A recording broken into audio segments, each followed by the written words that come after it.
This episode of Dorking Out is brought to you by Casper Mattresses. You'll get the best night's sleep of your life on a mattress named after the ghost of a dead kid.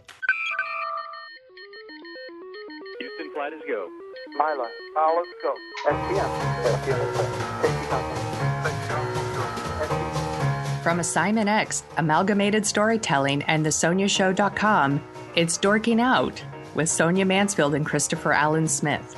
Welcome to episode 63 of Dorking Out, a podcast for people who like to dork out about stories and the stories and culture that we love.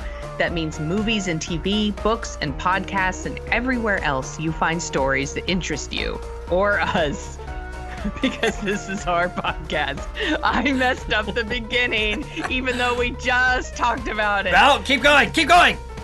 This is the Twin Peaks WTF and Game of Thrones, a great TV show or the greatest TV show edition. With me today is my co-host, someone who probably wouldn't mess up the intro, an Emmy Award-winning filmmaker and nerd author, Christopher Allen Smith. Hi, Sonia. How Hello. are you doing? And with me today is my co-host, professional writer and author of The Sonia Show, which is a real-time biography of my completely uncalled-for ego, Sonia Mansfield.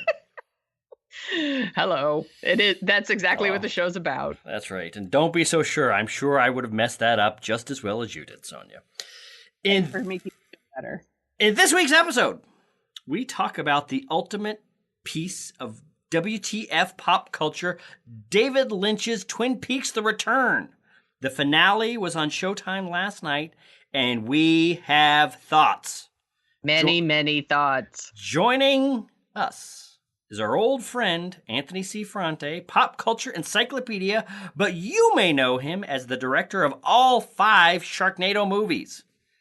Then, in our second segment, we are joined by a new friend, Alexandra August, from the Got Thrones... Yay! From the Got Thrones podcast and Geek Magazine, to ask the question, now that we've digested Season 7 and look forward to the final episodes, is Game of Thrones overhyped? Or is it one of the greats? We will find an answer. Finally, we return to a segment that we haven't done in a while. Our thoughts on pop culture, what we're dorking out about this week. An all-female Lord of the Flies, True Detective Season 3. Is Marvel's Inhumans a train wreck? From what we've heard, yes. Actually, we probably don't need to talk about that because that's the answer. Okay, well, that one's done. Everything I've heard about Marvel's Inhumans is that it is a train wreck. So I guess we're just going to be talking about all-female Lord of the Flies and True Detective Season 3. Who knows? So we better get started after this. Timing. Hey, want more Dorking Out? Yep. You can visit our website at dorkingoutshow.com. You can. And you can like us on Facebook or follow us on Twitter. On Twitter. Do you listen to us on iTunes? Yep. It's cool. It's cool. We won't tell anyone. Nope. Please, take a few minutes out of your busy day of pretending to work while you watch cat videos to give us a review on iTunes. Cat videos! For some reason, iTunes really cares about reviews, and it helps us attract more listeners, and you want us to have more listeners and be popular and cool, don't you? Yep. Of course you do. Yeah. And now, on with the show. Yeah. Topic 1. We are recording this Sunday night after the Twin Peaks finale. And what the hell was that? Joining us to help us process what just happened is friend of the podcast, Anthony C. Ferrante, director of the Sharknado movies and Forgotten Evil. Anthony, what the hell did we just watch? I think we just watched 2 hours of television saying we're not going to give you anything that what you wanted, and we're going to leave you with bigger questions than you had like 25 years ago when you watched the first Twin Peaks. Yeah. Yeah, pretty Well, much. thanks for joining us. Pretty Well, much. that was easy. That's, yeah. So I'm sorry. Sorry, Sonia, go ahead. Well, I was gonna, because I haven't talked to Anthony at all about Twin Peaks, so I wanted to ask him what you thought of the new season in general, and then we'll talk about. Well, okay. First of all, I more. think one of the most ballsiest things that David Lynch did with this new season was he said, "Hey, you guys didn't like Fire Walk with Me, the movie prequel, hey, guess what? The entire Return series, season 3, is going to be completely a sequel to the prequel. And we're just going to keep thumbing your nose in it and not paying off things that you would like to have paid off. Totally reminds me of like Alien Covenant. Now that you mention that, because I think like I didn't like Prometheus. A lot of people didn't like Prometheus, and Alien Covenant was like, nah, we're just going to double down on Prometheus. Yep. Screw you guys. The hell with you guys. And that's what David Lynch is doing. By the way, I really liked Fire Walk with Me. I thought it was a great movie. And even I'm still like, not me. I don't know what Fire Walk with Me has grown. Fire Walk with Me is a much better movie years later. It's still problematic, but it's because a lot of the stuff is now getting paid off. It holds up a lot better. It's but it's not a great movie, but it's much better. At the time, it's kind of like The Return for a lot of people is that people wanted something out of this prequel, and what they got was just this darkness and this weirdness, and there wasn't any of the comedy and stuff that was from the show, and it really paid nothing off from the TV series, which actually seeing the missing pieces, which is like another 2-hour movie that's on the bonus features of the new Blu-ray. They actually did have some attempt to do some payoff with the Agent Cooper thing, but that was about it. So yeah, I don't know what I'm saying, but no, anyway, I know what you're saying. I think that's the thing, and that people need to accept. I need to accept. I'm talking about myself as usual. That this is Twin Peaks and David Lynch is not necessarily about payoff. But I think my biggest problem is not so much that there wasn't payoff. It's that this seemed like a lesser show than the original Twin Peaks. The original Twin Peaks was kind of 3 things. It was this weird, creepy nightmarescape. It was this murder mystery, and it was this small town soap opera. And this entire 18 hours of Twin Peaks Return has been the nightmare. It's just constant nightmare. No. This 18 hours is a feature film split into 18 parts. And so it's not supposed to be a TV show by any stretch of imagination. It's another one of Lynch's dreamscapes, but I disagree that it's just all the nightmare. I mean, there's been a lot of humor in the show.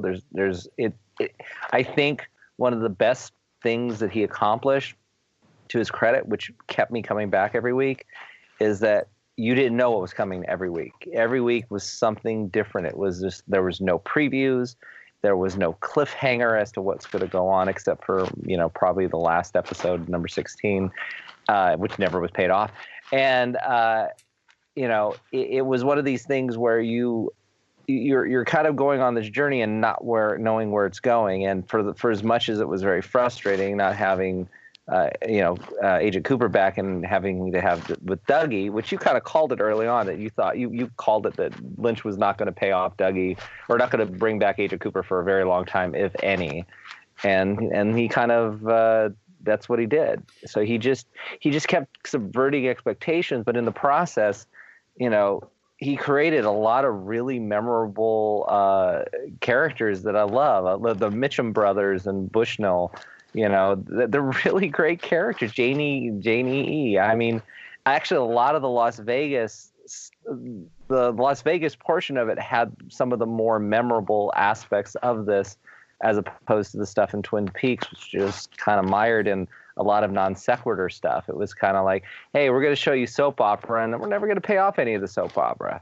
Right. Hey, here. Oh, I just did something horrible. Oh, gunshot, I just killed myself, I think, or something like that. Right. But why?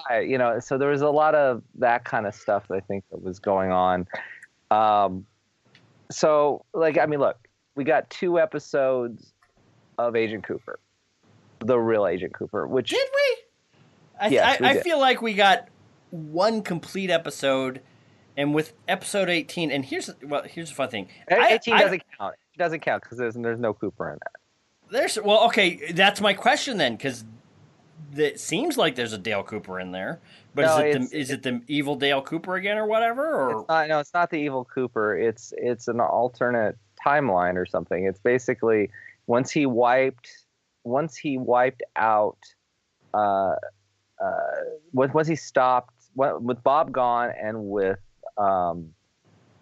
Laura Palmer not getting murdered, Cooper emerges changed for whatever reason, and we don't know why he's changed, but he's still Cooper. But maybe whatever the dark side of things that he was, maybe he didn't have that influence of this town anymore.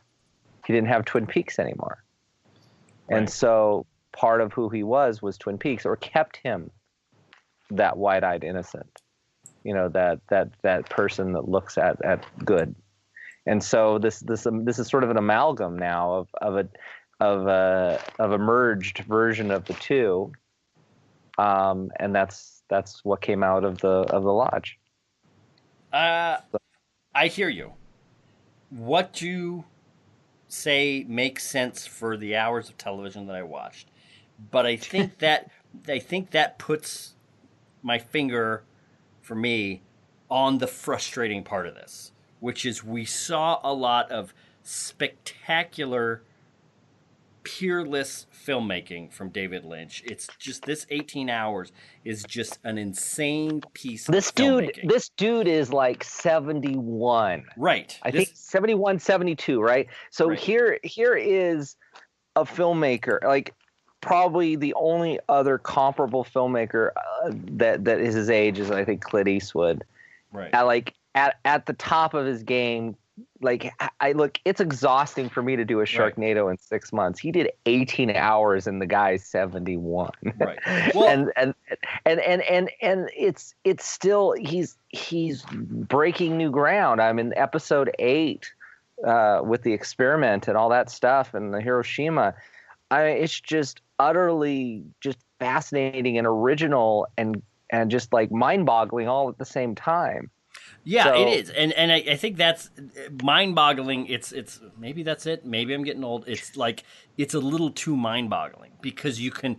This is one of those things where you can argue it round or you can argue it straight. You can point to things that, well, this is Agent Cooper because of that, or that's Agent Cooper because of this, or this was all a dream, or whatever. And all of those interpretations kind of make as much sense as any other of them, because, and I think you're 100% right, is this, in a weird way, when you were talking about that, it reminded me of George Miller coming back to Mad Max. Yes. And it's like, holy, like, it's kind of like he had boiled down the essence of what kind of filmmaking he liked and really done the best version of the thing that he was known for. And I think Lynch did that here. But the problem is, it is so balls to the wall, nuts, experimental, and exciting, and confusing, and confounding, and whatever. It's almost like there's not a story there. Like there were not characters that I really connected with. There wasn't really a beginning, middle, and end, which is fine, and it's very exciting when you see something like episode 8. But kind of like as a whole, did we get 18 hours of satisfaction having gone through the whole thing? And for me, if it wasn't so confusing, I would say this Emperor has no clothes. No, I think he made a movie that, and I'm calling it a movie. He made a movie that forced you to think, it forced you to connect the dots, didn't lay everything out in a nice little bow. For the longest time, we're like, oh, who's that girl that gets the bug in episode 8? Well, yeah, I mean, it's clearly Sarah Palmer. So it's like but he never spells it out. I think if everything ended at the end of 17, I think it would have been much better. Right. I think if it ended on episode 17, I think then, okay, you know what? It's sort of ambiguous, but it was Twin Peaks. In this instance, he goes through a lot of stuff for which felt like a middle of the run of this run episode where it's just, what is this leading to, or what's the point? And now they leave it on a, what year is this? Right. And it's like, really? Yeah. It's like, I mean, it's not even like a compelling, like, I can't wait to see season 4. It's just like, all right, well, here's something really ridiculous and stupid, and it, and it's with a Cooper that we're not, that isn't 100% the Cooper that we love. Right. So, I think probably the more frustrating thing for me out of everything, which, for Lynch playing so close to the vest of what Fire Walk with Me was, is no resolution or attempt to resolve the whole Annie thing. The last line of season 2 is, how's Annie? And we see Annie in Fire Walk with Me. So she definitely is somebody that exists for Lynch in Twin Peaks. And yet, no mention, nothing. There's no point to not at least pay that off. Because if you remember Fire Walk with Me, oh, wait a minute. It was in the missing scene. See, this is how I get confused. In the missing scenes, Annie actually has that ring on, and a nurse takes it from her. So, I don't know if have you seen The Missing Pieces? No, I haven't, and that is my thing. And it hit me tonight when it was over, because I think I had a lot of patience with this. Like, well, they're doing this thing, but it's an 18-hour movie, so we'll see. And I like movies that you have to untangle and figure out, but I don't like movies that you have to decode and remember literally every single little minor detail in order to unlock the whole crazy mystery. And I think I felt like that's all this was. This was an elaborate I don't like it when they ask me to do homework. Yes. I don't want to do homework. I just want to watch your show and enjoy it. Yeah, or be engaged or whatever. I could be, maybe I'm being simple-minded, but I don't want to do a lot of research and homework and go on the computer and have to look things up. And right. That's me. I don't want to do that. I think it's awesome that this show is out there and that there are all these different interpretations and that people can read into it what they want and talk about it, and they have different perspectives and they're talking about it. That's great.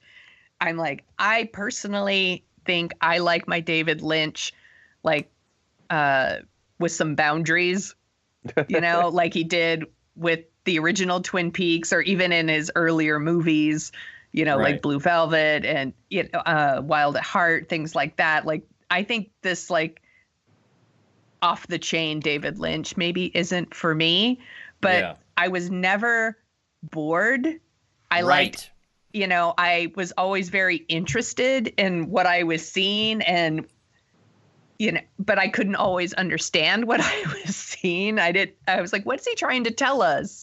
Right. Or maybe he's not trying to tell us anything. Well, I think he's just messing with us. No, I think that look, the one thing that I think the two things that they're on top of the Annie thing, which clearly there was no interest in paying off the Annie thing, which technically she might have been a tulpa, Right. So I mean, she could have been.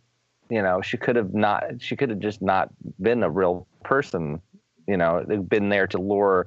Well, then they could tell us that. Yeah, I know. Indicated or something. Okay. So, but anyway, so Annie doesn't exist in the series. 2, to not pay off Audrey. Yeah. Which kind of like, okay. I think it's clear from the end of 16 that she wakes up from whatever coma she is in. So that said, if he completely erases everything that happens, so she probably would have never been in a coma to begin with. Hence, why do you need to resolve that anyway?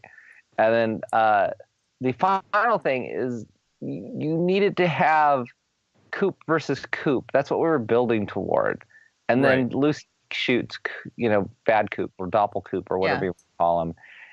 It just kind of anticlimactic, and then that whole thing with the ball of Bob and the guy with the green glove. It's just at a certain point. What was up with that? The guy with the green glove. Oh my God, that's what I'm talking about. Okay, so Sorry. What did I miss? How did Cooper know who he was? Cooper has been told everything by the fireman. Right. So well, and there's just so many instances throughout the show too, where if they had shared like important information when they should have, like it happened in like episode 17, I think, where like Gordon Cole's like, here's something I should have told you, but I totally didn't. Yeah. And like spills out like all. Oh no! This is what it is. Oh crap! I have 2 episodes left to write. I'm just gonna explain everything to you right now. Yeah. Here's some explanatory dialogue. Right. Well, look. Here's a couple discrepancies that popped up on this too. The why did the fireman unleash evil Coop back into Twin Peaks? You know, was he not supposed to be there? Is he supposed to go back to the lodge, or that why was he released out there? Now that said, if you noticed, he had a whole bunch of teapots there, and so I'm assuming he's capturing evil and containing it, or doing something, because he did that with Philip Jeffries, which I don't know why Philip Jeffries was in a teapot. Whatever he did that was bad. So yes, there's a whole bunch of teapots.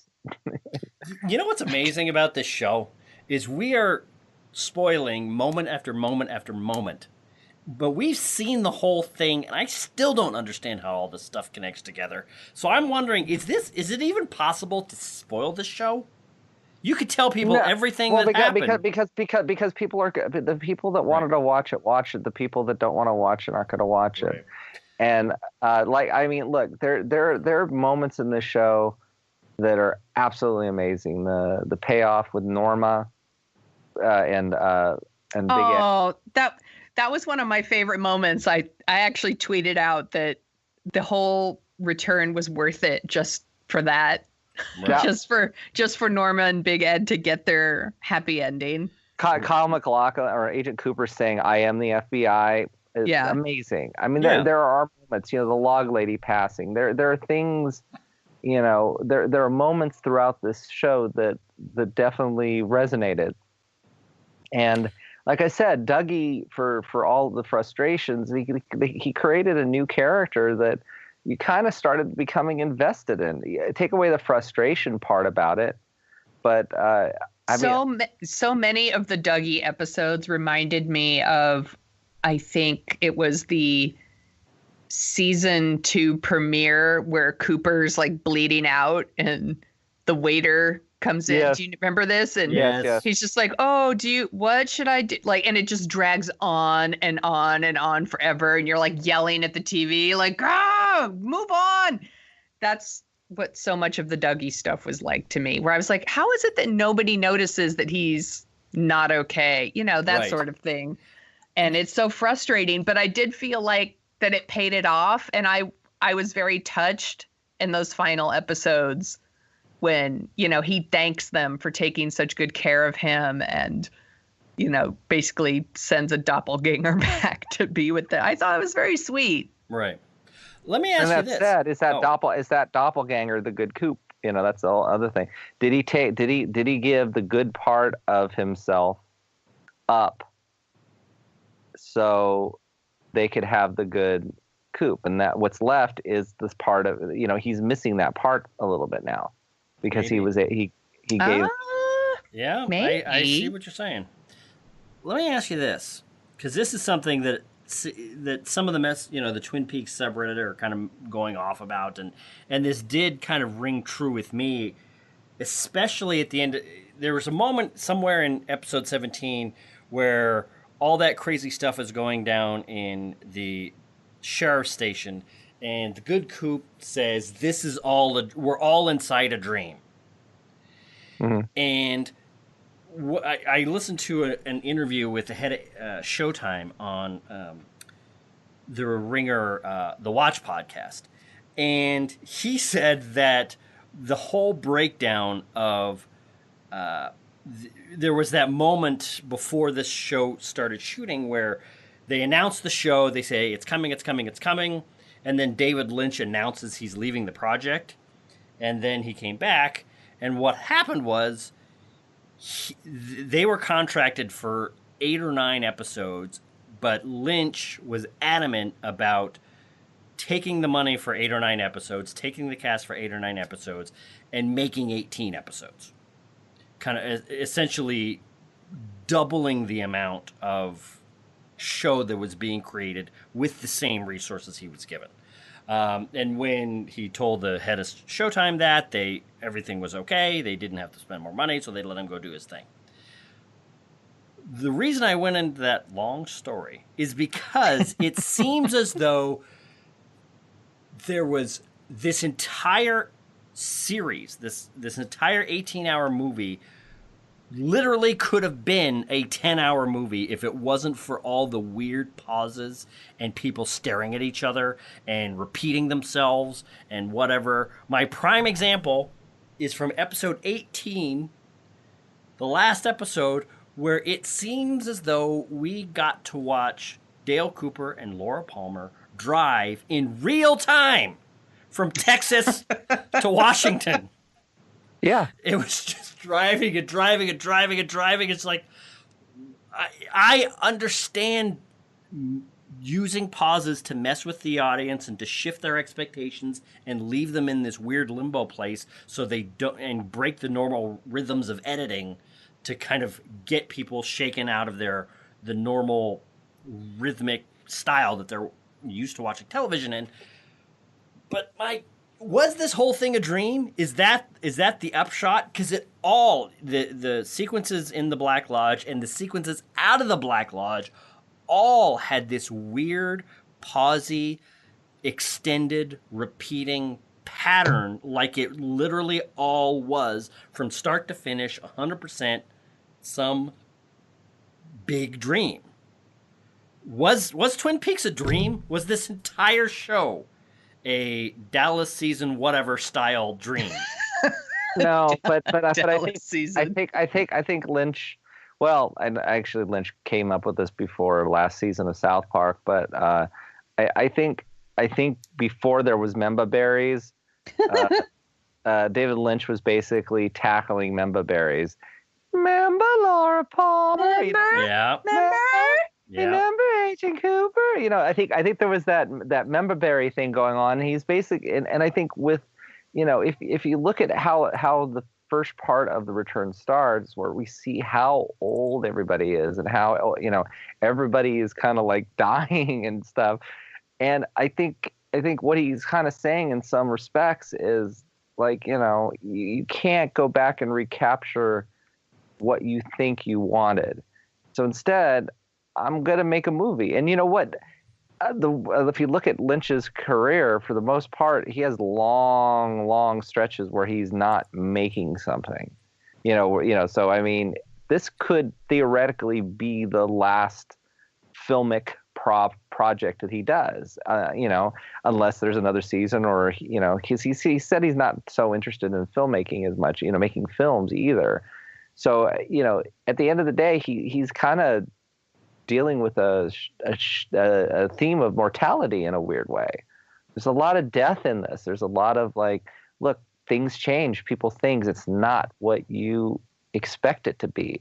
But you know what? If you'll come along for the journey, I'm going to give you something else. How many people were talking about episode 8?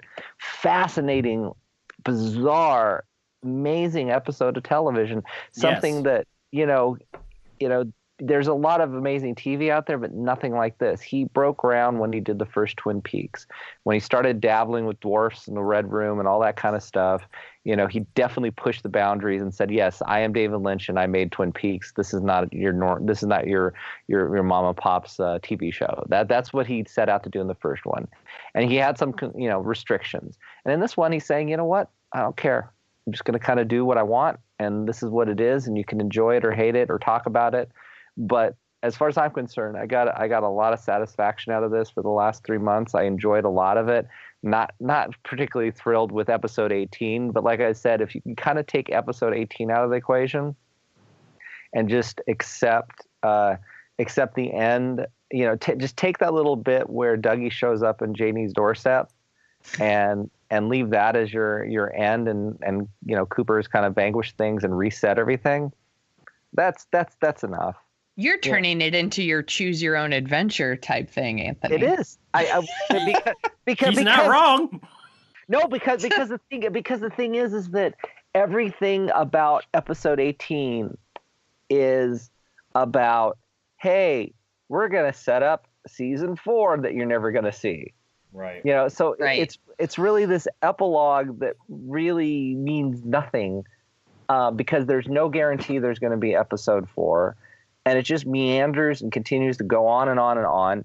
And the episode's over. Episode 17 and the tiny bit of beginning of 18, it's over. It's all done. It's over. So anything after that just means nothing, because it's not, and it's also not, like I said, it's not one of those things where you're going, like at the end of number 2, season 2, you were like, what? Right. It's like, you can't leave it like this. And this one, it's like, I felt like, okay, I got 18 episodes. I got 17 episodes of Twin Peaks that I never thought I was gonna get. No, I'm with you. Part of me is kind of like, look, I've just gone I don't through know. 17. I've Gone through 17 episodes. Keep going, David Lynch. I can't do this again. I think a couple months from now, you'll both be like, yeah, what year was it? No, I'm done.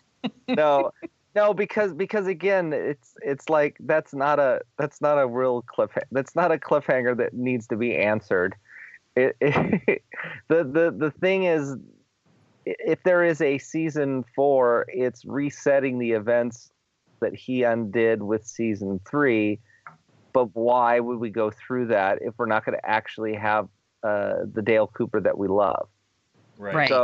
So there, like I said, it's like, but even if there was a 4, I think he would do something. I think he would go batshit crazy and do other things. I think he'd probably do the same thing and he'd give you what he wants to give you, not what you want. Right. And he might dole out a few things along the way. Right. But it's also like, again, like the town itself became corrupted over time, to even more so than it was in the first series.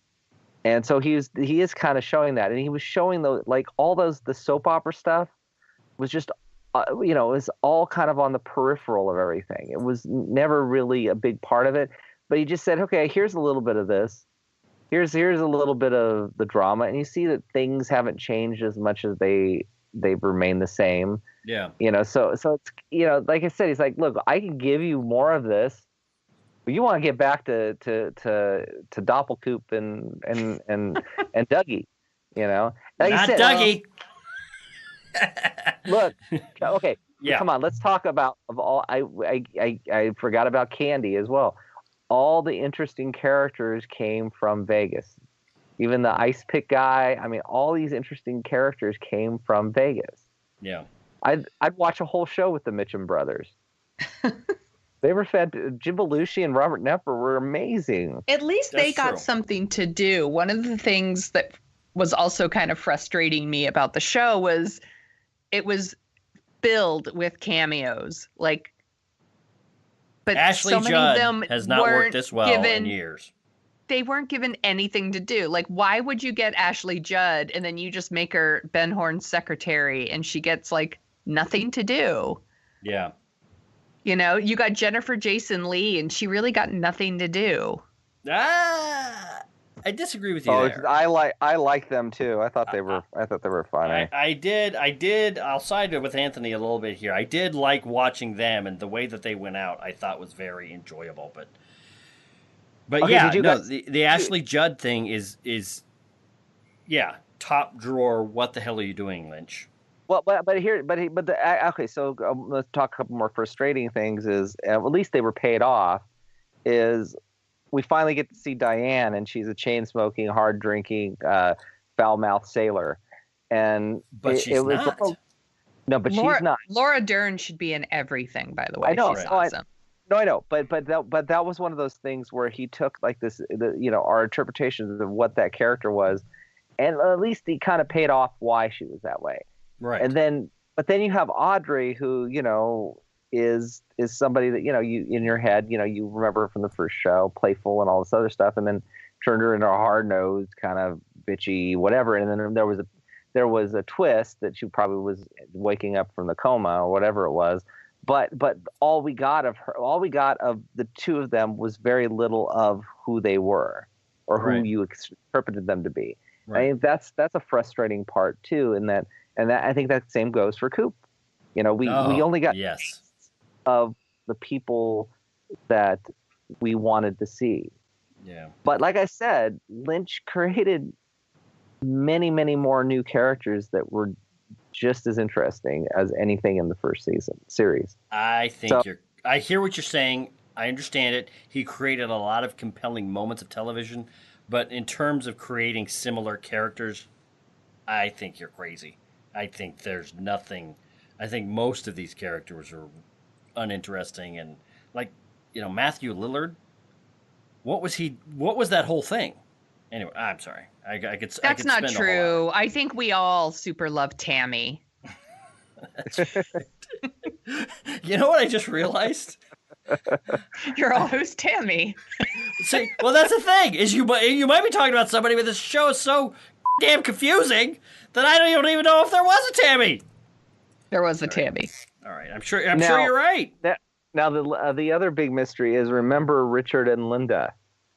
Now there's a lot of discussion that did Cooper and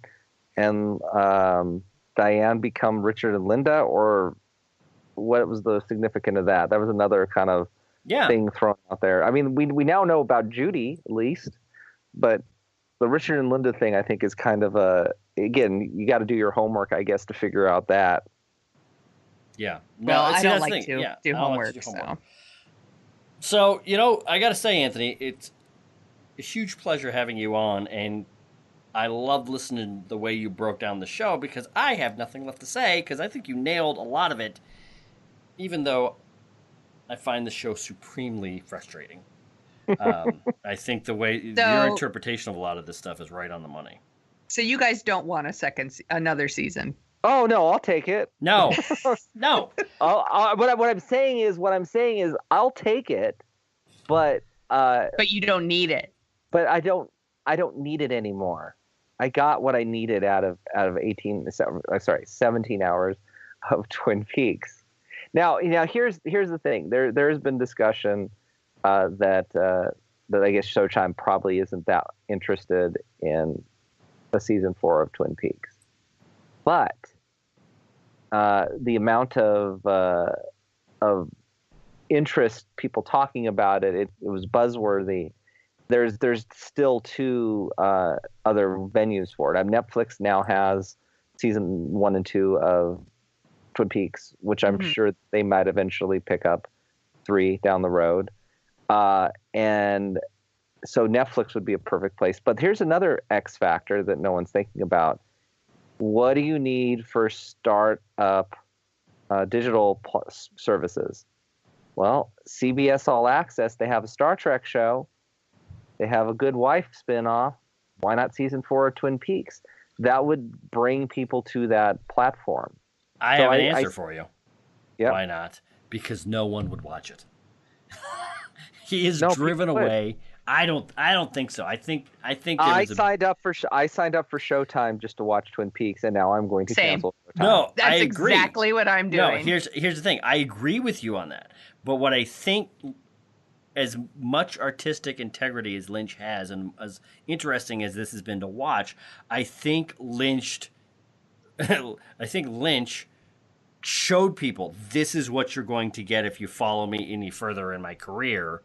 It is going to be, it's going to be more of Twin Peaks Firewalk with Me all the way down. You're never going to get the things that you loved about the original Twin Peaks. You're never going to get Cooper back. You're never. It is going to all end in frustration, which on an artistic level, I completely respect. More power to you. Have fun. I'm not going to be watching. Tell me how it ends, kind of thing. Oh, stop! You're gonna go out and buy the final dossier book in October. Well, you know what? That's true. Here's why. Yeah, okay. Yeah, here's why. Because it's written by Mark Frost, and he actually wants to tell a coherent, followable story. Yes, I am. Because I want to know what the hell happened. I need somebody to explain it to me. Lynch is not interested. Also, another thing too that was frustrating. Did you get the audio book for The Secret History of? Yes, I did. It was very satisfying. And Annie Wershing was amazing as the agent Tamara Preston.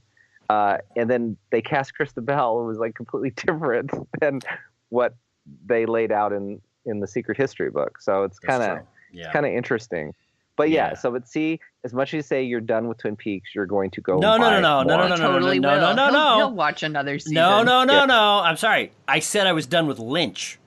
I didn't say I was done with Twin Peaks. Dude, come on, you will be watching. Hey, Twin Peaks season 4 starting next week. Oh, you're going to be watching it. No. I got too much other stuff. Look, I am never gonna see Dale Cooper that I love again. You know what it is? This is what it is. You're mad at him. I am. Here's what it is. Season 2 of Twin Peaks and turning Dale crazy was like, oh, he cheated on me once. And it took 25 years for David Lynch to talk me back into the relationship.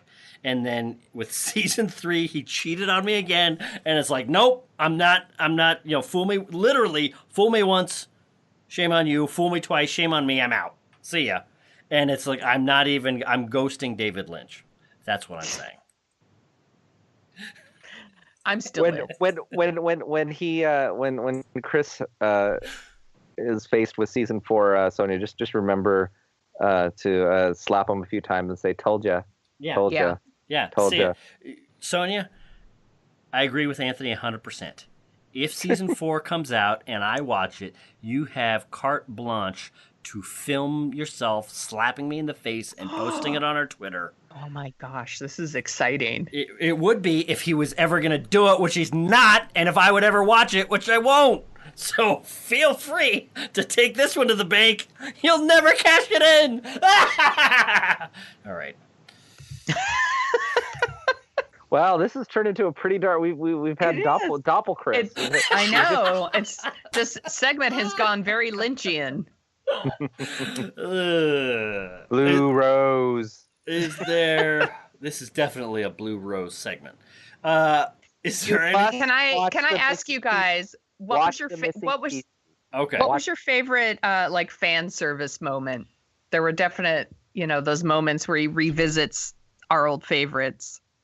I didn't get it. That's the thing. I didn't get it. There were a couple moments in episode 16 when Dale Cooper was back to 100% and super competent, super smart, but also super nice and super thoughtful.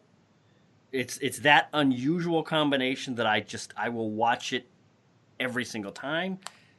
But that was 15 minutes out of a 18-and-a-half-hour movie. It's not worth it for me. I never got it. Norman was great. Yeah, me too. I kept thinking that Dr. Jacoby's shovels were going to help, since they came from the area where it was kind of mystical and magical. That they would use the golden shovel to shovel us out of the muck. Like it would be Cooper. He's going to shovel us out of the plot. Yeah. Well, there we go. All right. Is there anything else left to say before Twin Peaks recedes in our rearview mirror? I think it, considering what he accomplished and that every week was something new and it was very original and very unique, I'll take that over, Baywatch movie or a a remake of Poltergeist or something. It's still Lynch being Lynch, and he's an artist. And at the end of the day, I think that's what you got to pull yourself away from it. He's making his own art, whether you like it or don't like it, or how you want to interpret it or not interpret it. It's up to you. But he said, I'm going to go spend 18 hours, spewing all over a canvas, whatever I want. And I'm 71 and 72. Deal with it or don't. So He's too old to care what people think. Challenge accepted. I still don't know what we saw. You know what? You're still going to be thinking about it, though, and that's the beauty of it. It doesn't matter. You're going to be thinking about this. We did like a mid-season like check-in on the show, and we talked about that episode. I was watching an episode on the plane, and it was the one where the little boy gets hit by the car. Yeah. And it wrecked me. I was bawling on the plane. Like everyone was like, oh, like what is wrong with her? Just sobbing. It was so sad. And then I had to order wine. I was like, wine, please, wine. Bring me wine. So sad. And it's like 10 a.m. Please hurry. It's so sad. You know what? It was just so sad.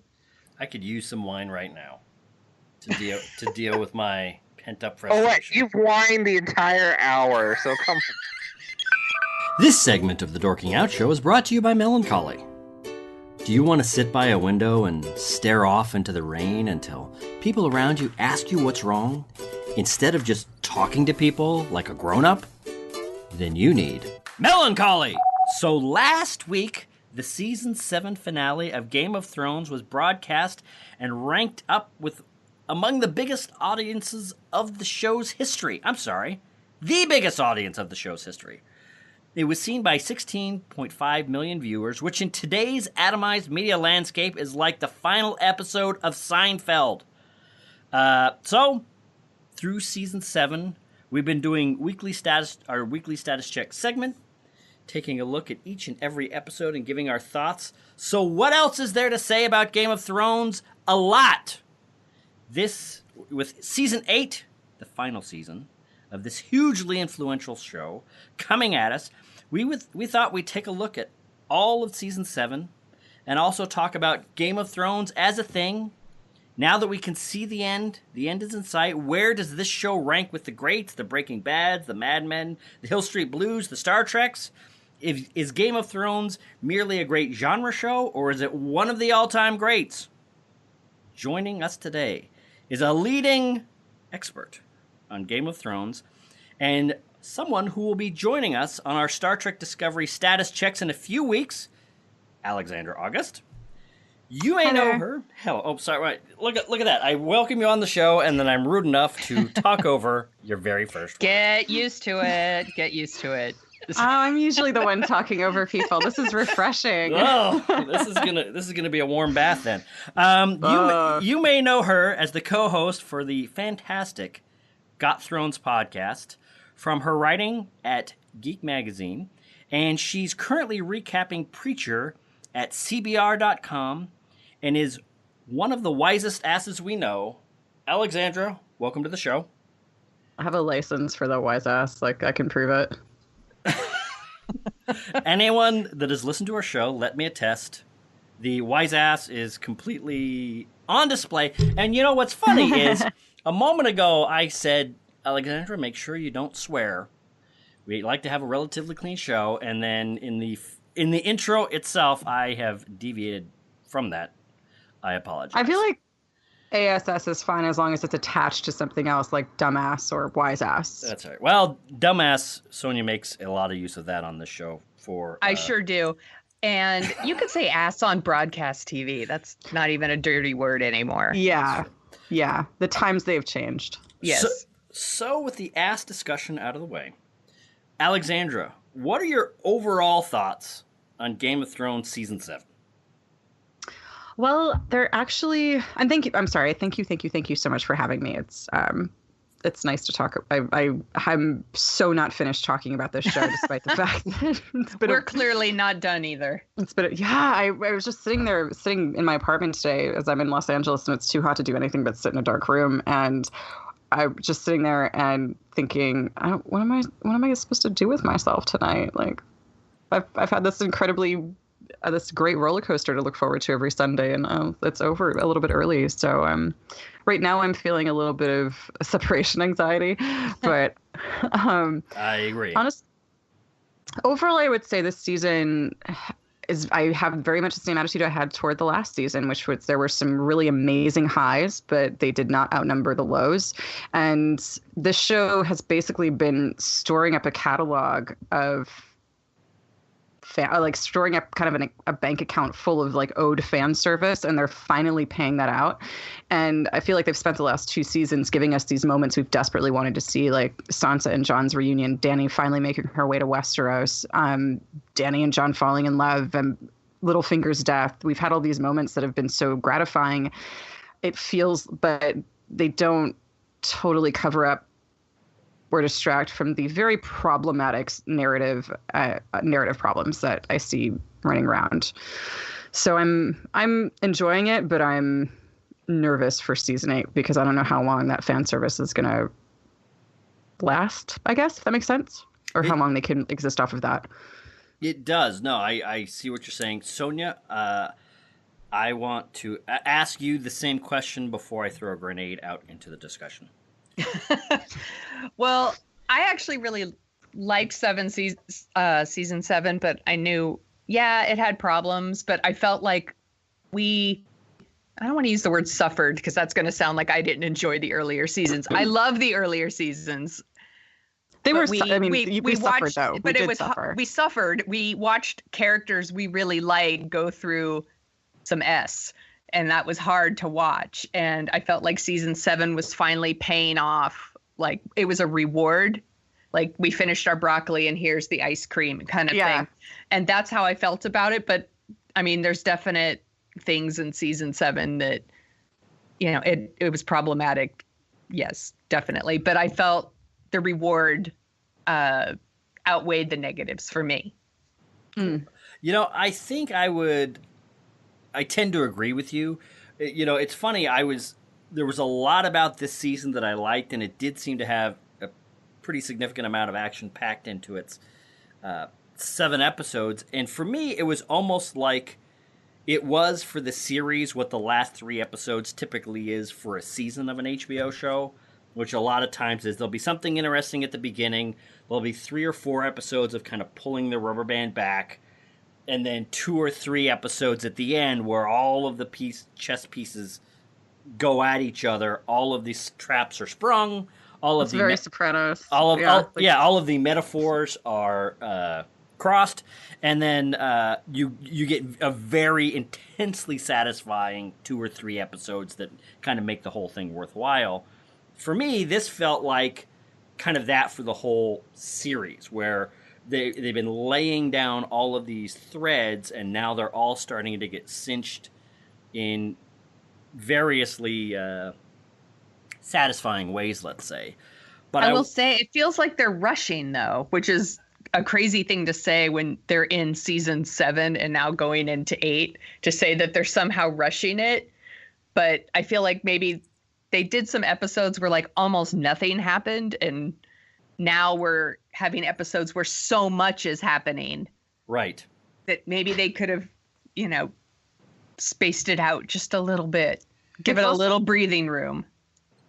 I think also an interest is, I agree with you that the pacing in this season it has to be at this point drastically different because they have so little time left. So I see the reason why they would have sped things up, but it just kind of contributed to the general sort of overwhelming nature of this season, and how I'm really happy to be on this show kind of unpacking it as a whole, because I rewatched it this week, and you kind of need to, because every episode was pretty densely packed with character revelations, and if not character revelations, then we got these spectacular battle scenes like in Spoils of War and Eastwatch, and these just Right. things that we've been imagining, these images that we've been imagining for, for 7 seasons at this point, that you almost got numb to it after a while. Like once the Spoils of War happened, I was like, well, yeah, it was awesome, but Battle of the Bastards happened like fairly recently too, so I'm not, I know I'm not as impressed as I probably should be, and it was just, yeah, like I need to sort of like sit with it a little bit to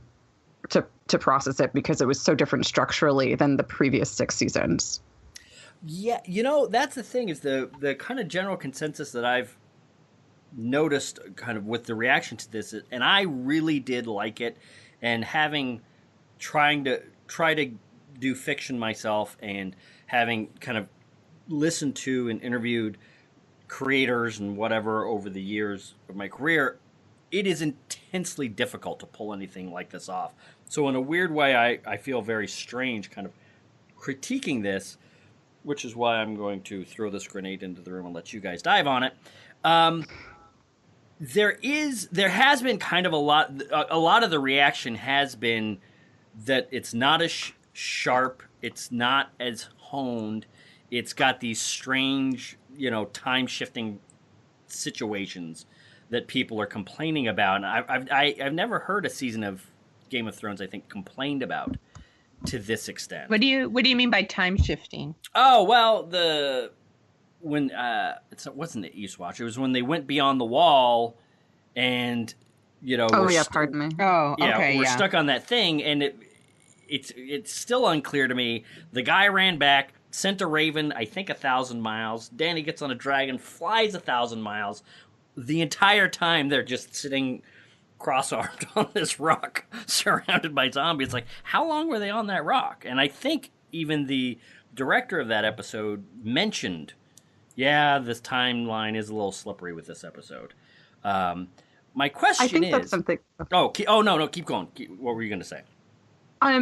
Just in that it's interesting. People keep bringing up the timeline, and I find that like that's been something that I've had an issue with since season 1. So at this point, I'm like, just Westeros has its own space time. Mm-hmm. The rules, the laws of physics work differently there. Once you accept that, it's going to be a lot easier to watch the show. But it's frustrating because, and also too, like if you think about it, they're trying to serve so many masters when it comes to making the show. They're trying to adapt the books, and then at the same, if you're going to adapt the books, then you have to have certain things happen on certain timelines. But then you have to take all of that material and put it into a narrative format, and specifically a teleplay. And it does, like, I'm fine with them sort of cutting corners on the time. It's when they cut corners on just actual nuanced story is when I'm just like, okay, guys, I love you so much, but this is tough to swallow sometimes. I hear you, and that's usually one of the reasons I gave that caveat about trying to create fiction, is because it is one of those things that is literally 100 times harder than it looks. But the reason I'm asking this is, the reason I'm focusing on that one in particular, because that's the one that hit me. It's like, well, we can always pretend that they cut out time. They cut out all the time when they're walking places and all that kind of stuff. But these guys were literally sitting on a rock the entire time. They were not going anywhere. The suspension of disbelief. One of them did die. One of them went somewhere. That's true. Thoros died. That's true. But the reason here's a grenade I want to throw out is: are we seeing Game of Thrones become the next Lost? In that it was an amazing show at the beginning. The creators were fantastic in creating audience interest and building out this mysterious and wonderful world and getting a million plates spinning. And when the time came to end the show and stop the spinning and pull the plates down without crashing them, they were not up to the task. Everything came crashing down, and now Lost has a kind of reputation of the show that kind of blew it at the end. Is it too harsh to say that Game of Thrones might be starting down that path? Am I being too critical, or what do you guys think? I think it's interesting that you bring up Lost because George R. R. Martin has famously said like that's what he's worried about when finishing the series, that he'll drop the ball like Lost. Pardon me, that he'll drop the ball like Lost. And I don't have the direct quote in front of me, but he basically says as much. He was like, they had this amazing premise, and they just like it's interesting. It's a written interview, it's a print interview, but you can almost hear him get indignant about it. He's like, they had such a good premise, and they just blew it at the end. And he was like, that's my worst fear. That will happen with this series, that I'll create something, that I'll create all these spinning plates and I won't be able to manage to bring them down in a non-breaky fashion. I don't know that I have the same fears as the show because I think they're ending it before it's going to get that bad. I think instead of like, I think they're going to tie up some loose ends. We might not like the way they're tied up, but I think they're moving in a pretty decisive direction. I don't think it's going to be as sophisticated as what Martin would write, but they are. Well, I think they've always known how it was going to end. Am I right about that? So they've always been marching towards the ending that George R. R. Martin has planned. So you were about to say written, weren't you? I was like, planned. Whereas Lost, I was never convinced that they had any kind of ending planned. It seemed like every season they were surprised to be renewed, and they were just winging it. Right. So I don't see that being a Game of Thrones thing. And also, I just think it's a really different kind of show. I think Lost was really focused on why. Right. Why is this happening? And it's a huge mystery. And I don't think Game of Thrones has that. So I can't see it making people as angry as Lost did when it's over. I feel like if Cersei dies and Arya lives, probably fine. I think I feel like everybody would. I feel like most people would walk out of that happy. Be like, all right. I think when Lost was over, people felt cheated and betrayed, and I wasn't one of those people, but there were a lot of those people that felt like somehow my wife was. Let me tell you that the show didn't play by its own rules and things like that. And I don't think Game of Thrones is that kind of show, but maybe they'll prove me wrong. I think that they've installed some fail safes just as they've been going on. It they don't really ever explain how the faces work with Arya, so they've got the freedom to go in a couple of different directions with that. They've set down some governing laws of the universe, but they've never been on this show particularly stringent about keeping with those laws. Everything's always been a little bit foggy, or at least way more so than it is in the books. So I think any disappointment at this point has been mitigated by the fact that the show's never been too in love with its own rule book, I guess. Right.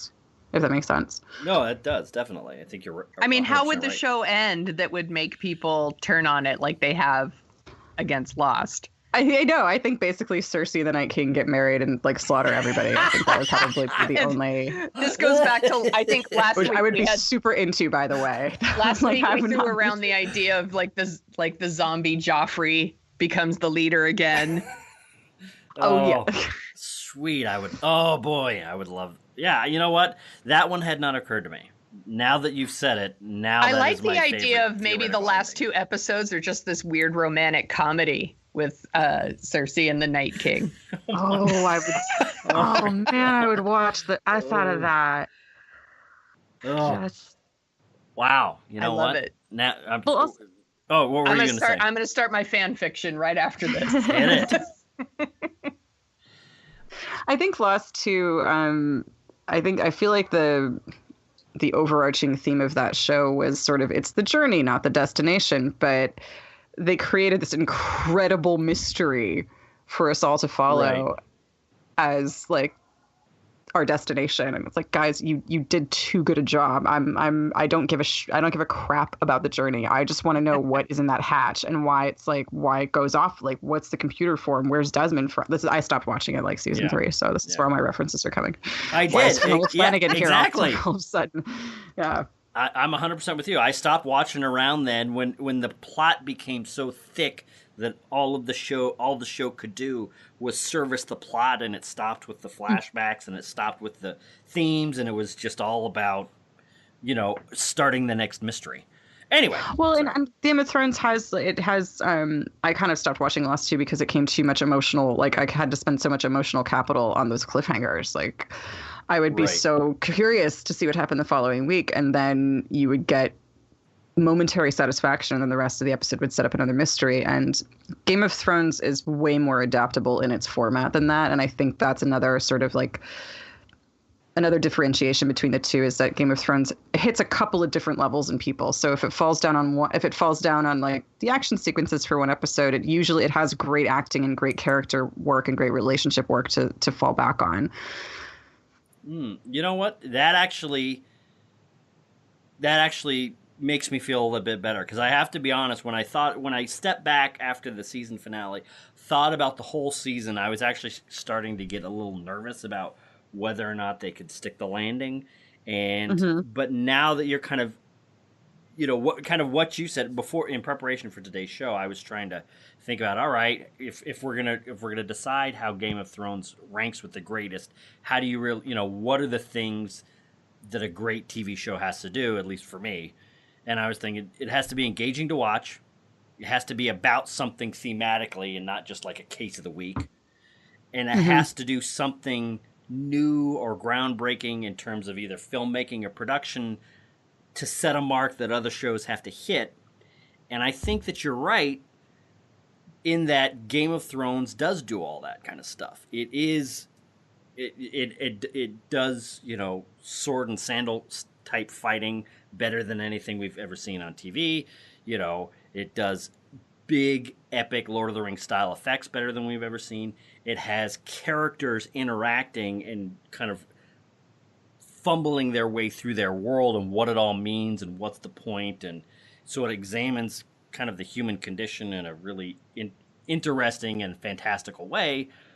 So now, so I guess my question then is, maybe what you've said has answered it for me, but when you think of Game of Thrones and think about what it's done, and then you think about the great shows out there in TV, is it too early to rank Game of Thrones up there with them, or has Game of Thrones earned its spot? I defer to the guest. Cheater. Good thing I'm like always ready to talk. I was thinking, I really liked this question, so I've been mulling it for the past couple of days, and it's interesting to me is that Game of Thrones is this huge juggernaut and HBO's, I think, biggest show, at least in terms of ratings and reach at this point, despite HBO's pedigree. But at the same time, you can't put it in the same, in terms of just sheer dialogue and narrative, you can't put it in the same league as The Wire or The Sopranos or Mad Men, I would argue, just because those shows didn't take on as much, so they did what they did really, really well. Game of Thrones takes on a lot. It's an epic, but it's also these intensely personal character journeys. It's also this sort of this very prescient allegory for what's going on in the world right now. So it hits a lot of marks, and they don't always hit them all perfectly. But what I think puts Game of Thrones kind of really on the map is that this is the first time fantasy has been given the budget it deserves, and fantasy on television has been given the budget it deserves. And holy shit, what do you know? People started watching. It's the first, I think, fantasy show on television that's made people sort of stop and say, really, really on a large scale, because I think we saw a little bit of that happen with BSG and sort of later sci-fi after that. But I think this is really the first fantasy show that has become as popular as it is. And that, I think, is really a feat in and of itself, and a feather and a nod to the quality of programming these guys have put out consistently for 7 seasons. The fact that it's this popular when it's normally when this is a genre that's never been popular really at all on television and is now the biggest show on television. Like that's kind of what continues to awe me about it. No doubt. This is the type of show that if it had come out like 10 years earlier and it was on the Sci-Fi Channel, people would be making fun of us for liking it so much. It would be on Saturday nights at 6 p.m. Like that's when you would watch it. Yeah, and they would be like, "Oh, that's the one with the dragons, right? That's stupid." Like, they would totally make fun of us for this. And now it's like the show to be watching. Everybody's watching it and talking about it. And it really You know, swims even in a lot even of even different my circles. parents watch the show. You know, and Whoa.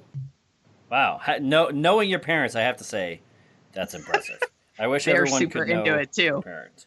Oh So- my god! Oh, can I tell you? I have like a funny parent story about Game of I Thrones. Do you really want to it? hear it. Okay, yes, I so do. My mother will I never was- ever watch the show in a million years, so I'm gonna live vicariously through you. I was talking to my dad one day about the show, and I was like, I really like the show. I think it's so awesome. I was like, but boy, it sure is violent. It's hard to watch sometimes. And my dad said, well, that's just how it was back then, Sonia. And I was like, oh, back then, Really? you know, with the dragons and stuff. And he's like, you know what I mean? Like he got all like indignant. So funny. Well, you know, he's not wrong.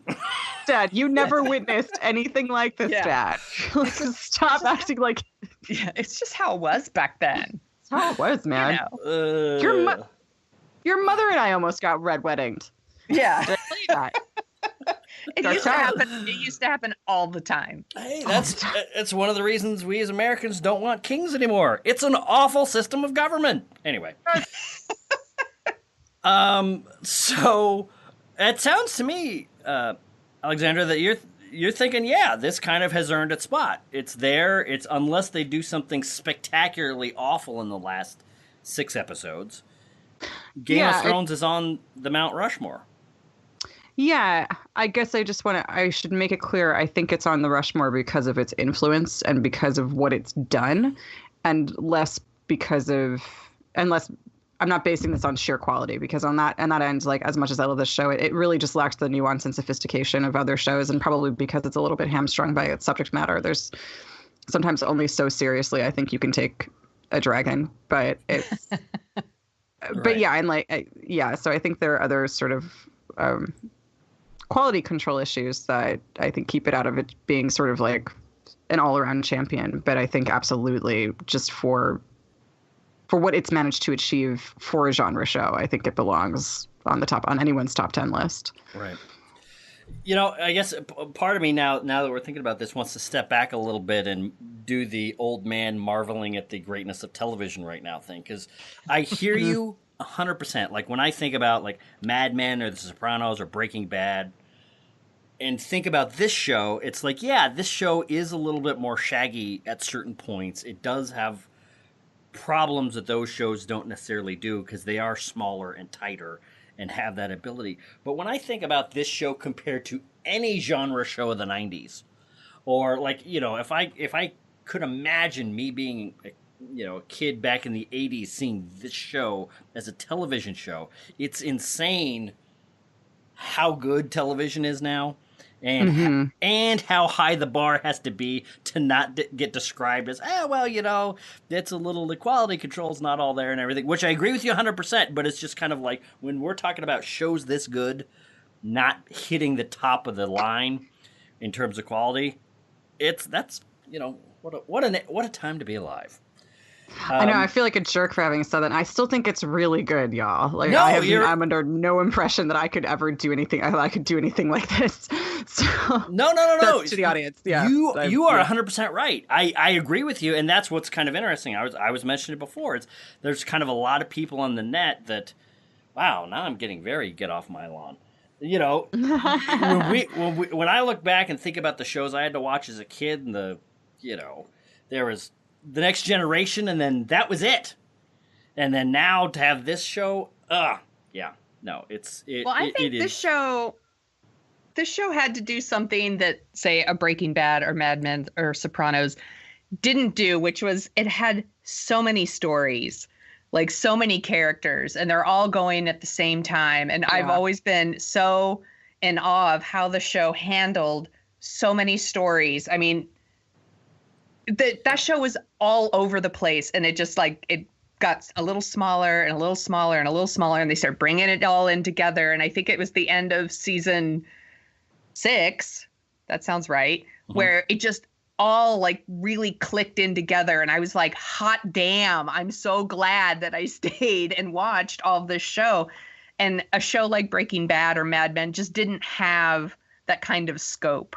Oh, it doesn't that have this the show payoff. had. Yeah. Yeah. And so I felt like the reward was so amazing. I was high after the end of season 6. Like I ran out of the room into the kitchen and I was like, it's like the best show ever. You know, my It was husband's real like, good. Yeah, It was real good. And my husband's like, weirdo, have you been drinking? And I'm like, yes, and it's the best show ever. Yeah. I have thought about pulling our Battle of the Bastards immediate take episode just because I know what state of mind I was in when we recorded that, and I just refuse to believe that that's any good. I think at some point I was just like, Knights of the Vale! Knights of the Vale! It was very...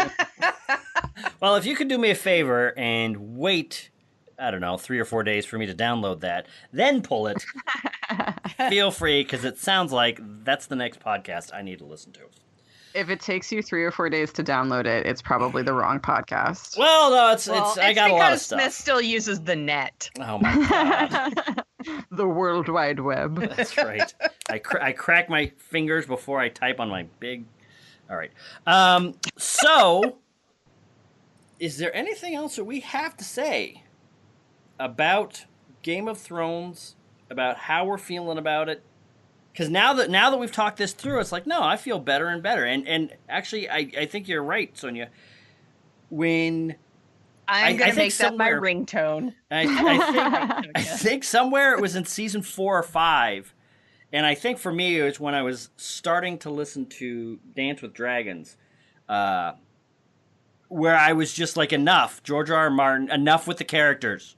You know, there's too much. You got too many plates spinning. It's this is not going to work out. This show is going to bleed out.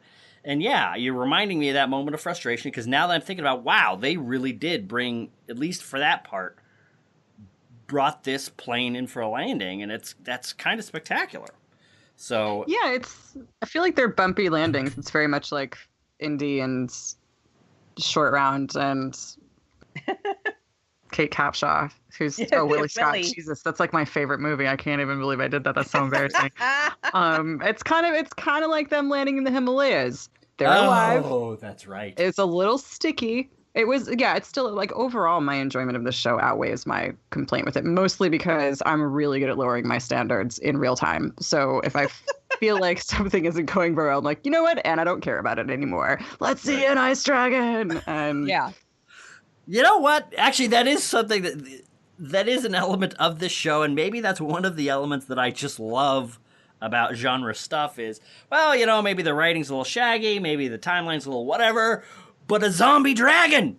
What's coming out of his mouth? Is it butane?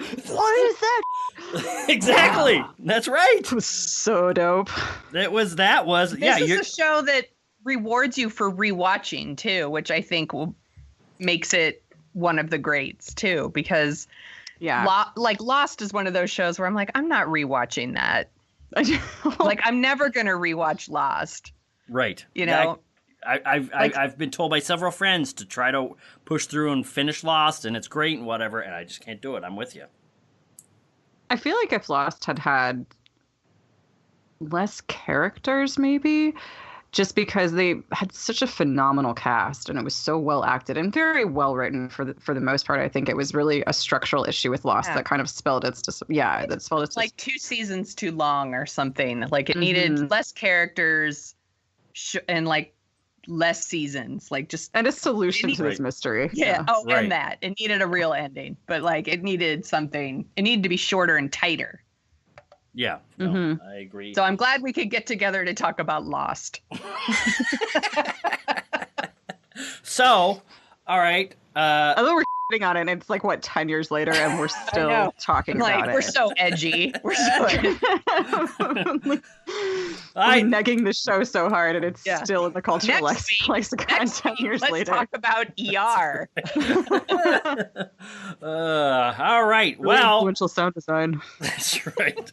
That's right. So, Alexandra, you are going to be joining us for our Star Trek Discovery weekly episode kind of recaps or status checks. We're very excited for that. But I wanted to close this segment by asking you were telling us before we got on mic about a show that you were watching and that you were loving, and the way you were describing it actually made me want to watch it, what is the show you're loving right now? Now that Game of Thrones is over.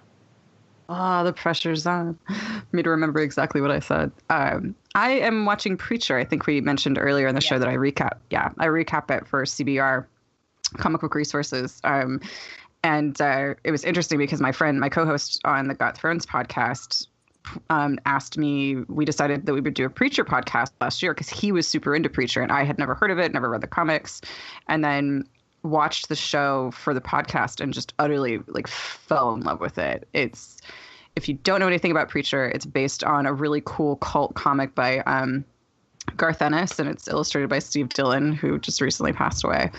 No. I'm like being its Wikipedia page right now. I don't know why. It's so violent and so gross and so strange. It's very much like Quentin Tarantino on television in some capacity. It's got that really sort of, it's got, like I said, it's kind of violent. It's very violent. It's kind of a caper, and it's also extremely upbeat and very funny. So it's this really, it follows a story of Jesse Custer, who wakes up and realizes that this being called Genesis has taken up residence inside his body. And Genesis imbues Jesse with the power to speak with the word of God. So whenever Jesse commands somebody to do something, they physically have to do it, which is, yeah, it gets real fun. He comes up with some really interesting applications for it. But eventually what he comes to find out is that the premise of the comics is that God has gone missing. He's abandoned heaven. And Jesse finds this out, and armed with Genesis and Tulip, his girlfriend, and Cassidy, a hard-drinking Irish vampire who's just kind of around for fun, they go off on this journey to find God. And it's like, this show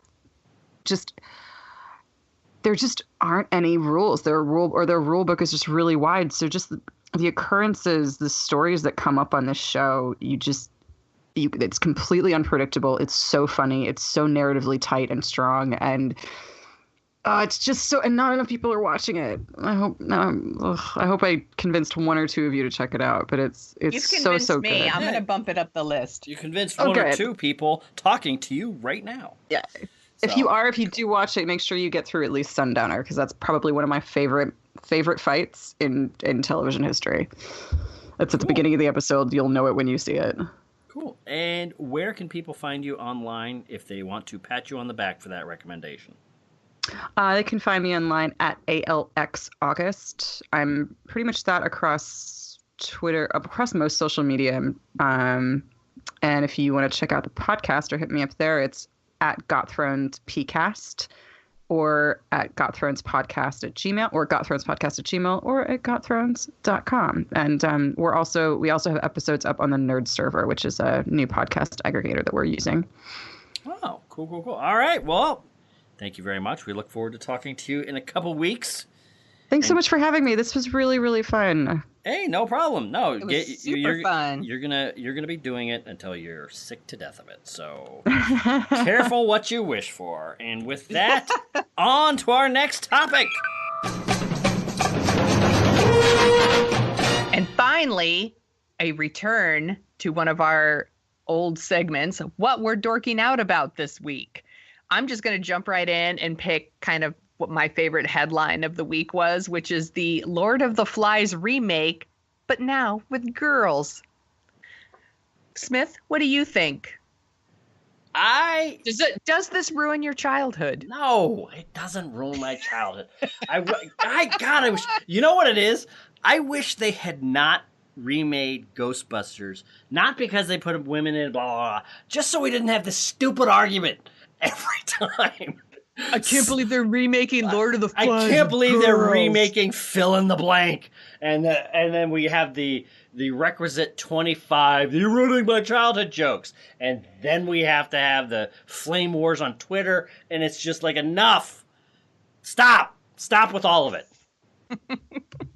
All of that being said, for my money, this is exactly the kind of remake. This is exactly why you take popular stories and culture that stick with us and redo them in different ways from time to time.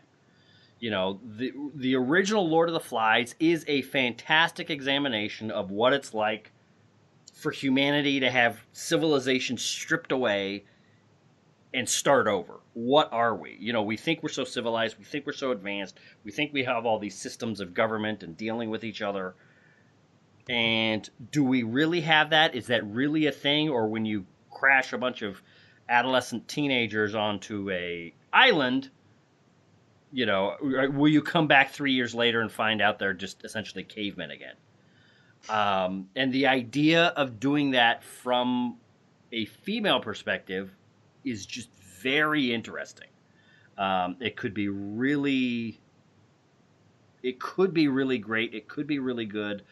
I've heard a lot of, this Lord of the Flies was about toxic masculinity and blah, blah, blah, which it kind of was. That was definitely a theme, but it was, you know, it was written back in time of the 50s where there was a lot of sexism, and when it came to the next generation of leaders, they did come from the kind of prep schools that the boys in Lord of the Flies came from. So that's a great way to start. I don't think it was meant as we're never going to think about this particular question of humanity and civilization without taking into account women. I think we're in an age now where that's a very interesting route to take this story. Right. Well, when they say like, well, the original Lord of the Flies is about toxic masculinity, that doesn't mean that the idea of Lord of the Flies isn't a good idea to make with girls. Like, right. It has, I mean, that just has nothing to do with it. I actually am fine with the idea of a remake. Really, my issue is that I just wish it wasn't being like written and directed by men. Yeah. And like, once again, like, I don't like to be like, well, no, because only women can tell women's stories and men can tell men's stories. And that's not what I mean. But I think that a movie like this that is going to handle like something like this, I feel like having women in the director's chair would be helpful. I think would give more insight, would probably have more insight into it instead. I don't know. Yeah, no, I'm with you 100%. I think because it seems like a lot of interesting things could be mined from only females being involved in the story. Not having a female writer, I think, is a problem. You know, but it's not one of those things where it's like, men can't write stuff, so they shouldn't be doing this, and they have no say, and stay in your lane, and all this ridiculous stuff that's been coming up in recent years and months. For my money, projects like this, I think, and this is might get me in some hot water. The way that this should be done is not so much like they should, give the director's chairs and the writer's room over, kick white men out and then bring in a bunch of other people, is they should add on. Like they did with Confederate, Benioff and Weiss did with Confederate, where they're partnering with African-American writers to write that story and create it together. And here, it seems like it's obvious. I mean, if you want to have, a lot of time projects like this begin to really roll when they get a good director interested. Have it be written by a woman. There's no reason that a dude has to write this story. Right. But then it becomes a kind of question of, well, if the writer that is involved in this project, if he's the one that thought it up, and he's the one that wrote it, and he's the one that took it to the studio and got them interested and got this director interested, it is a little weird at that stage to throw a script out and start over. And here's the thing, though. The problem is like, let's say a guy wrote this, he brings the script in. Like, who approved the script? Probably a dude. Who's 100%, running the studio? It's a dude. Yeah. And then the movie will lack any kind of, knowledge or insight into like what women actually think, or would this actually happen? I agree 100%. And that's the kind of thing, like when it comes to the question of diversity in Hollywood, there's been a lot of discussions about it. And from a certain quarter of the internet and, people critiquing the entertainment community, it's kind of like, well, get rid of all these white men and, put this in, put that in, put whatever. And especially now with how many shows and everything are out there, it seems like, no, just pump up the staff.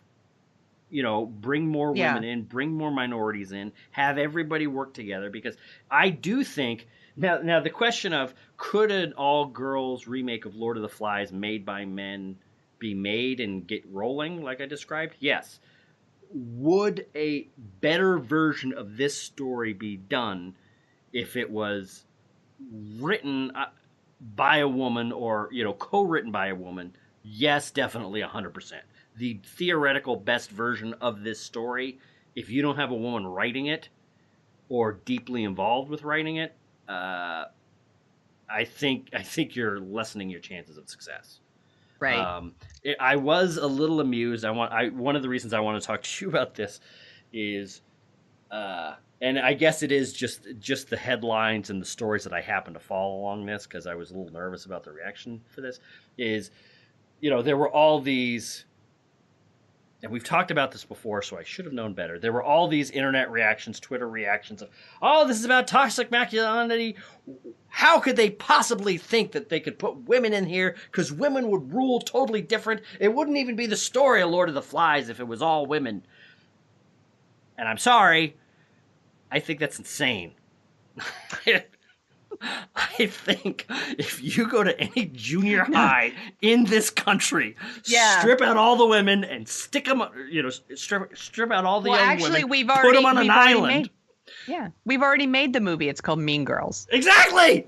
That's right. You're telling me 2 weeks after that plane crashes, there's not going to be a girl with her head on a pike and another girl waving around a conch and beating the smaller girls to death to consolidate her power? Are you insane? There's a reason people are paying attention to Cersei Lannister. The idea that some paradise would arise if only women ruled, it's insane. What's funny is a lot of people were also like, we've already seen what an island of all women would be like, and it's, Wonder Woman's island and things like that. And I'm like, yes, that's women. This one you're talking about, like preteen to teenage girls, different. Yes. Well, very exactly. different. That's the other thing is, yes, we have seen, hold on just for a second. I want to finish this. We have seen what it would be like if women ruled.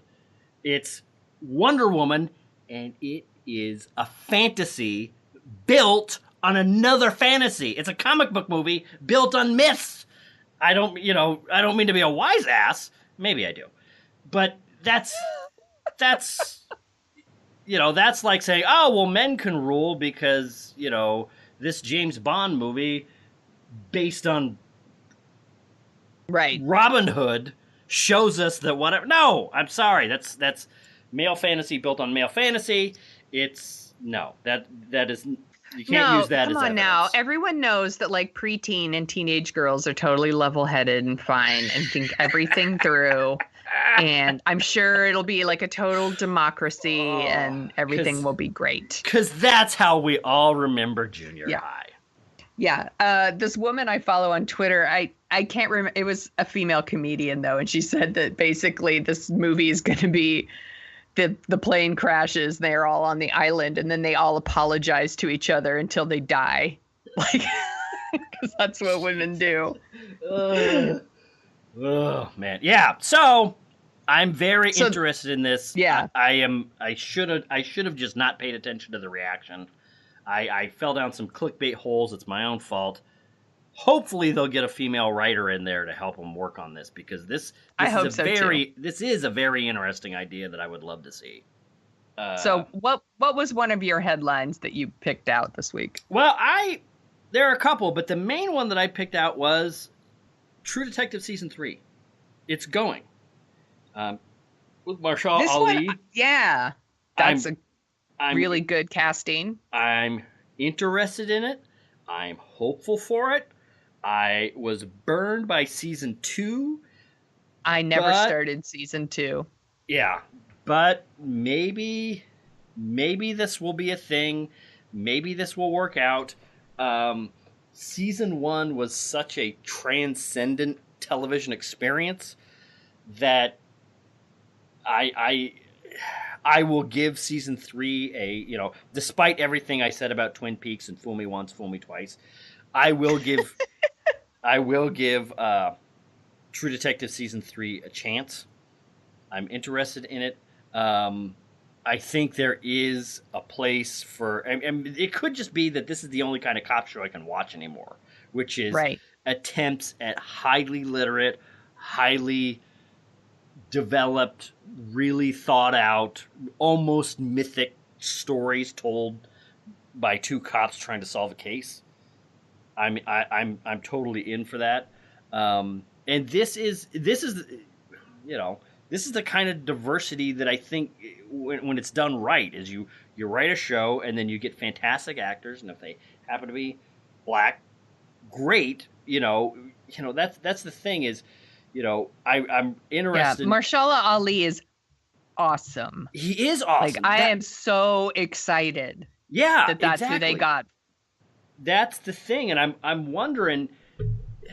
It almost seems as though, I was thinking about this. I can't remember. I was thinking about diversity, and maybe it's just been on my mind since this Lord of the Flies thing. Is almost every role. We talk about characters being infused with their past and all this stuff, but almost every role on television, you could switch genders, you could switch races, and it would make no fundamental difference to the story. You know what I mean? It's right. The cop coming into the crime scene, trying to figure out clues and track down the killer. You could plug anybody into that, and I think it is a problem with casting, and it is a problem with casting directors and studios where they just, it's bizarre that Mahershala Ali has not already done this. We do all this talk about Idris Elba, and I guess he was in Luther now that I think about it. Yeah. But it's British TV. On the BBC. That's right. Nobody watches BBC. Anyway, point is. Right. It's shows like this that should be top line by, that's the way to get ourselves out of this diversity problem is just sit all the Hollywood casting directors in a room, lock the door, set them straight, and then we could have a lot of, interesting, fantastic storytelling. So that's incredibly long-winded and meandering way to say I am very excited for season 3. Me too. I am too. And like I said, I didn't even bother with season 2. The reviews didn't really interest me. And when I would see previews for it, I was like, pass. So reading about this one, I was like, yeah, I'll at least watch the first one. And if I like it, I'm sure I will. I'll stick with it. Well, that's the thing that's so interesting about it is season 2 was kind of like what I think people were afraid season 1 was going to be, which is just an HBO cop show where people drink and have sex and are depressed and grungy and super gritty and all depressed all the time. It was just and that was a really good show in like the late 90s, early 2000s. Exactly. I loved it when it was called Hill Street Blues. Shield. I loved it when it was called NYPD Blue. I loved it when it was called I Could Do This All Night. Anyway. Yep. Sonia Mansfield. Yes. Is there anything you would like to say before we end the show? I'll just say goodbye. And what year is it? Bye!